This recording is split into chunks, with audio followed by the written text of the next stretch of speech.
ఈరోజు ప్రతిపక్ష నాయకుని యొక్క పరిస్థితి ఎలా ఉంది అంటే దొంగే దొంగ దొంగ అంటూ పరిగెట్టిన పరిస్థితి కనబడతా ఉంది. గతంలో 5 సంవత్సరాలు ప్రజాస్వామ్య వ్యవస్థను అడ్డం పెట్టుకుని ప్రజల యొక్క తీర్పుని అగౌరవపరిచే విధంగా తన పరిపాలన గావించి ఆ పరిపాలన సమయంలో కొన్ని మాఫియాలను పోషించి కొంతమంది దొంగలని తన చుట్టూ పెట్టుకుని రాష్ట్ర ప్రజల్ని నిర్లక్ష్యం చేసి పరిపాలన వ్యవస్థలన్నింటినీ కూడా భ్రష్టు పెట్టించినటువంటి వ్యక్తి.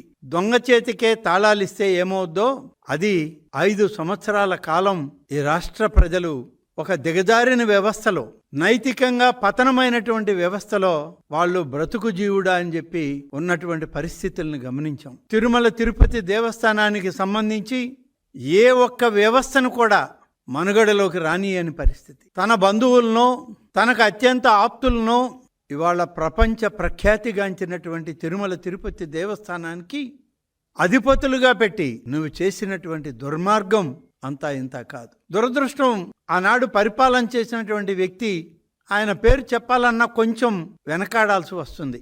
మన నోటితో ఆయన పేరు ఎందుకు చెప్పాలి? కానీ ఒక విషయం చెప్పక తప్పదు.